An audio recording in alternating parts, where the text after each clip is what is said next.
Subscribe करिए rising Uttar Pradesh को और दबाइए इस बेल आइकन को ताकि आप पाए यूपी की न्यूज अपने मोबाइल पर सबसे पहले। नमस्कार, आपका स्वागत है राइजिंग उत्तर प्रदेश के एक और फ्रेश वीडियो में। तो चलिए शुरू करते हैं आज के फटाफट खबरों को। प्रदेश में मौसम का मौजूदा स्वरूप अगले 24 घंटे और जारी रहेगा। मौसम विभाग के अनुमान के मुताबिक पश्चिमी विक्षोभ का असर आज भी प्रदेश में जारी रहेगा। पूर्वी प्रदेश से लेकर पश्चिमी उत्तर प्रदेश के जिलों तक कई जगहों पर बारिश की संभावना है। मौसम विभाग के अनुमान के मुताबिक पश्चिमी यूपी में कई जगह पर भारी से बहुत भारी बारिश हो सकती है। प्रदेश में कोरोना वायरस संक्रमण के मामलों में पिछले कुछ दिनों से आई तेजी थमने का नाम नहीं ले रही है। बीते 24 घंटे में कोरोना के 371 नए मामले सामने आए। इसके साथ ही राज्य में कोविड-19 संक्रमित मरीजों की संख्या बढ़कर 9,237 हो गई है। प्रमुख स्वास्थ्य सचिव अमित मोहन प्रसाद ने बताया कि इस महामारी की चपेट में आकर अब तक प्रदेश में कुल 245 लोगों की मौत हो चुकी है। देश की मशहूर साइकिल कंपनी एटलस के गाजियाबाद स्थित साहिबाबाद में अपनी फैक्ट्री बंद करने के आदेश के बाद बहुजन समाज पार्टी की अध्यक्ष मायावती ने चिंता जताई है। उन्होंने कहा कि सरकार को इस पर तुरंत ध्यान देना चाहिए। इस बीच इस मामले को लेकर कांग्रेस की राष्ट्रीय महासचिव प्रियंका गांधी वाड्रा ने भी योगी सरकार पर निशाना साधते हुए कहा कि सरकार रोज MOU कर रही है, लेकिन लोगों की नौकरियां लगातार जा रही हैं। बहराइच जिले के मूर्तियां कोतवाली क्षेत्र में तेंदुए ने 6 घंटे जमकर उत्पात मचाया। इस दौरान गश्त से वापस लौट रहे उप निरीक्षक वन दरोगा समेत 7 लोगों पर तेंदुए ने हमला कर घायल कर दिया। तेंदुए को पकड़ने के लिए वन विभाग की टीम ने जाल लगाया है। मोतीपुर मूर्तियां पुलिस के साथ 3 रेंज के वनकर्मी गश्त कर रहे हैं। सूचना पाकर वन विभाग के उच्चाधिकारियों के साथ WWF के अधिकारियों ने दौरा किया। घायलों को WWF की ओर से आर्थिक मदद की गई है। अंबेडकर नगर में कोरोना वायरस संक्रमण काल में लॉकडाउन के बाद भी शाही विदाई जुलूस निकालने वाले थाना अध्यक्ष मनोज सिंह की रंगबाजी धरी की धरी रह गई। एसपी ने उनके खिलाफ कड़ा एक्शन लेते हुए निलंबित कर दिया है। वहीं एसओ पर कार्रवाई के बाद पुलिस अधीक्षक ने 10 और पुलिस कर्मियों को निलंबित कर दिया है। इस मामले में सोशल डिस्टेंसिंग व महामारी एक्ट के प्रावधानों का उल्लंघन करने के आरोप में पुलिस कर्मियों के खिलाफ मुकदमा भी दर्ज किया गया है। बिजनौर जिले में लॉकडाउन में काफी छूट दी गई है। इस बीच जिले में 3 मूर्ति चौक के पास ग्राहक को लेकर 2 जूते के दुकानदार आपस में भिड़ गए। दोनों में विवाद इतना बढ़ गया कि दोनों दुकानदारों में मारपीट शुरू हो गई। वहां से गुजर रहे एक राहगीर ने मारपीट का वीडियो बनाकर सोशल मीडिया पर वायरल कर दिया। इस मारपीट के बाद सूचना मिलने पर मौके पर पहुंची 112 पुलिस दोनों दुकानदारों को थाने ले गई है। प्रदेश सरकार में गन्ना विकास एवं चीनी मिल राज्य मंत्री सुरेश पासी के एक बोर्ड को लेकर विवाद खड़ा हो गया। अमेठी में जगदीशपुर के जाफरगंज बाईपास के द्वार पर उन्होंने महाराणा प्रताप पर टिप्पणी करने वाला बोर्ड लगाया। कांग्रेस MLC ने इसकी शिकायत जिला प्रशासन से की और अल्टीमेटम दिया। विवाद बढ़ने के बाद प्रशासन ने बोर्ड को तत्काल हटवा दिया। हालांकि इस पूरे मामले को लेकर मंत्री सुरेश पासी ने सोशल मीडिया पर लिखा कि भाई साहब मिस प्रिंट हो गया, सही हो जाएगा। फतेहपुर जिले के खागा कोतवाली क्षेत्र में एक तेज रफ्तार ट्रेलर ने बाइक सवार पिता पुत्र को पीछे से टक्कर मारते हुए कुचल दिया। इससे पिता पुत्र की मौके पर ही मौत हो गई। ड्राइवर ट्रेलर मौके पर छोड़कर फरार हो गया। पुलिस ने गाड़ी को जब्त करते हुए ड्राइवर की तलाश शुरू कर दी। शव को पोस्टमार्टम के लिए भेज दिया गया। श्रावस्ती जिले के कलकलवा इलाके में आंधी की वजह से टीन शेड की एक दीवार गिरने से उसके नीचे दबकर 2 लोगों की मौत हो गई, जबकि 6 मासूम गंभीर रूप से घायल हो गए। दीवार के नीचे दबे बच्चों को ग्रामीणों द्वारा घंटों रेस्क्यू ऑपरेशन के बाद बाहर निकाला गया।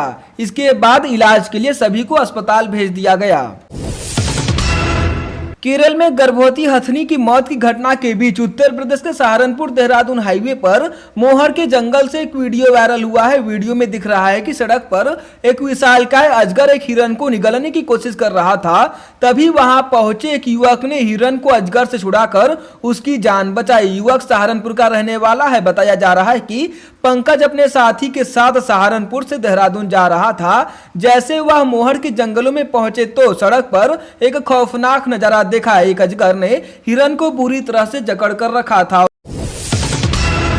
उत्तर प्रदेश माध्यमिक शिक्षा परिषद यानी यूपी बोर्ड में मान्यता प्राप्त माध्यमिक स्कूलों में 6 जुलाई से पढ़ाई शुरू हो सकती है। सबसे पहले 10वीं और 12वीं की कक्षाएं संचालित की जा सकती हैं। प्रमुख सचिव माध्यमिक शिक्षा रत्ना शुक्ला ने बताया कि शासन स्तर पर जुलाई में अगर स्थिति ठीक होती है तो स्कूलों को खोल दिया जाएगा। सोशल मीडिया पर मुख्यमंत्री योगी आदित्यनाथ को गोली मारने की धमकी देने वाले बिहार पुलिस के सहायक उप निरीक्षक को इलाहाबाद हाईकोर्ट ने सशर्त जमानत दे दी है। यह आदेश न्यायमूर्ति सिद्धार्थ ने कांस्टेबल तनवीर अहमद खान को जमानत अर्जी पर दिया है। पूर्व सांसद रामविलास उदांती ने कहा कि जन्मभूमि ट्रस्ट की कार्य प्रणाली से मैं पूरी तरह से संतुष्ट हूँ। ये श्री राम का प्रभाव है कि पहले अटल बिहारी वाजपेयी की सरकार बनी थी, फिर नरेंद्र मोदी की सरकार बनी, फिर योगी आदित्यनाथ की सरकार बनी और फिर से नरेंद्र मोदी की सरकार बन गई। इसलिए सरकारों को दुनिया का सबसे भव्य मंदिर बनाने में सभी अवरोधों को दूर करना चाहिए। वाराणसी के मड़ुआडीह थाना क्षेत्र के शिवदासपुर सिंधोरिया कॉलोनी निवासी अशोक सिंह के बंद मकान से नकदी समेत लाखों के जेवर चोरों ने उड़ा दिए। घटना के बाद से क्षेत्र में सनसनी फैल गई है। चोरों की सूचना पर पहुंची पुलिस मामले की छानबीन कर रही है और घर के आसपास लगे सीसीटीवी फुटेज खंगाल रही है।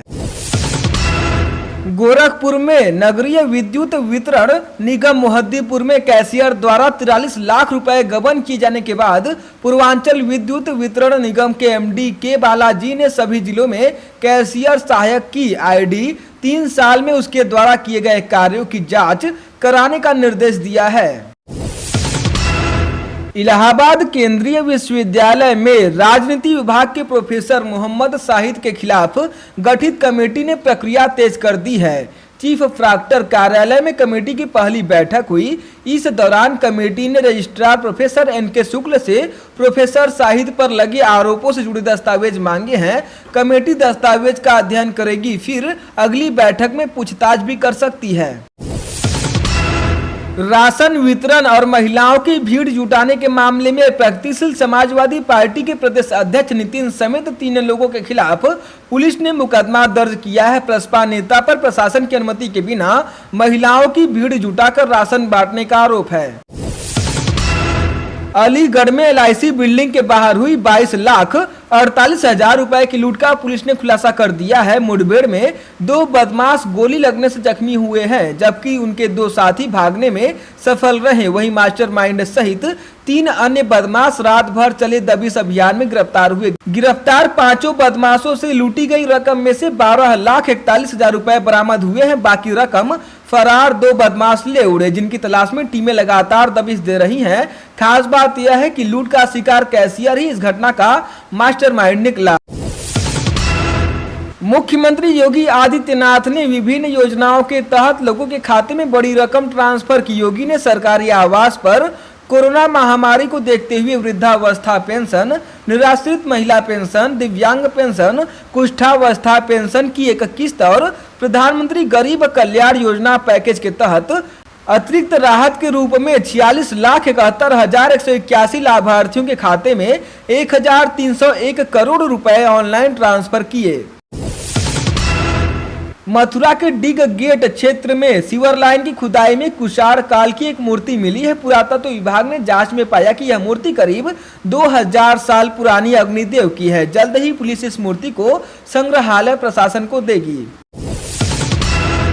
प्रदेश के कानपुर में गणेश शंकर विद्यार्थी मेडिकल कॉलेज की प्रिंसिपल प्रोफेसर आरती लाल चांदनी का स्थानांतरण कर दिया गया है। अब वह झांसी मेडिकल कॉलेज की प्रिंसिपल बनाई गई हैं। उनकी जगह प्रोफेसर आरबी कमल को कानपुर मेडिकल कॉलेज की जिम्मेदारी सौंपी गई है। आपको बता दें कि तबलीगी जमातियों के विषय में आरती लाल चांदनी ने विवादित बयान दिया था, जिसका वीडियो वायरल हो गया था और बवाल मच गया था। इस पूरे मामले पर डीआईजी ने जांच के आदेश दिए हैं।